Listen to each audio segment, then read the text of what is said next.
वृद्ध महिला।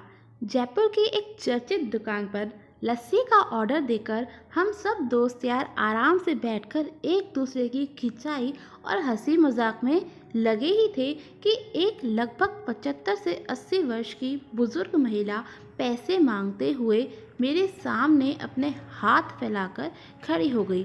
उनकी कमर झुकी हुई थी, चेहरे की झुर्रियों में भूख तैर रही थी, नेत्र भीतर को धंसे हुए किंतु सजल थे।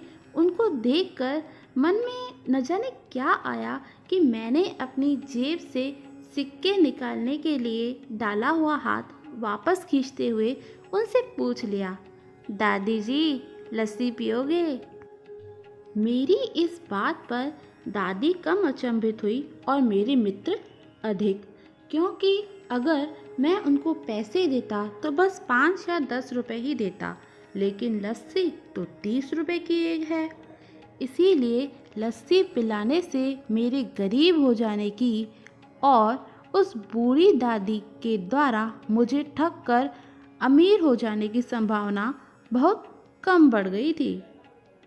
दादी के सकुचाते हुए हामी भरी और अपने पास जो मांग कर जमा किए हुए 6-7 रुपए थे वो अपने कांपते हुए हाथों से मेरी ओर बढ़ाए। मुझे कुछ समझ नहीं आया तो मैंने उनसे पूछा, ये किस लिए? इनको मिलाकर मेरी लस्सी के पैसे चुका देना बाबूजी। भावुक तो मैं उनको देखकर ही हो गया था। रही बची कसर उनकी इस बात ने पूरी कर दी।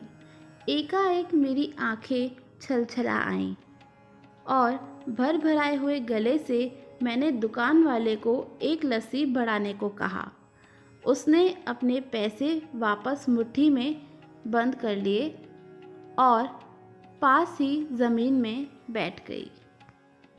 अब मुझे अपनी लाचारी का अनुभव हुआ, क्योंकि मैं वहाँ पर मौजूद दुकानदार, अपने दोस्तों और अन्य ग्राहकों की वजह से उनको कुर्सी पर बैठने के लिए नहीं कह सका।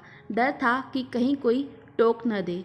वहीं किसी को एक भीख मांगने वाली बूढ़ी महिला को उनके बराबर में बिठाए जाने पर आपत्ति न हो जाए, लेकिन वो कुर्सी जिस पर वह बैठा था मुझे काट रही थी।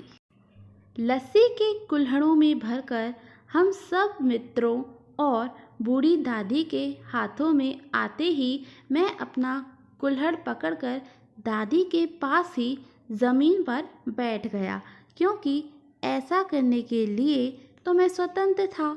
इससे किसी को आपत्ति नहीं हो सकती।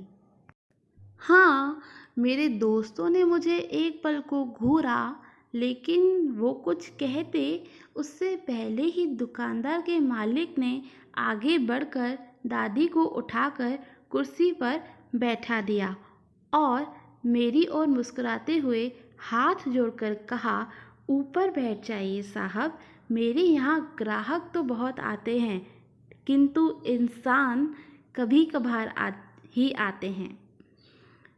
अब उनके हाथों में लस्सी के कुल्हड़ और होठों पर सहज मुस्कुराहट थी। बस एक वो दादी ही थी जिनकी आँखों में तृप्ति के आंसू, होठों पर मलाई के कुछ अंश और दिल में सैकड़ों दुआएं थी।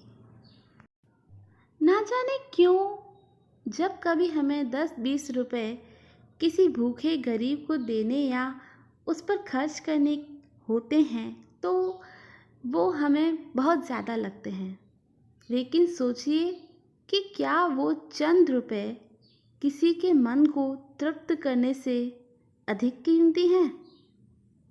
जब कभी अवसर मिले तो ऐसे दयापूर्ण करुणामय काम करते रहें, भले ही कोई आपका साथ दे या ना दे, आपके मन को बहुत संतुष्टि मिलेगी।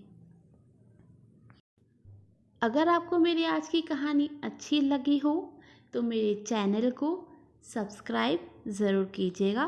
Thank you for watching.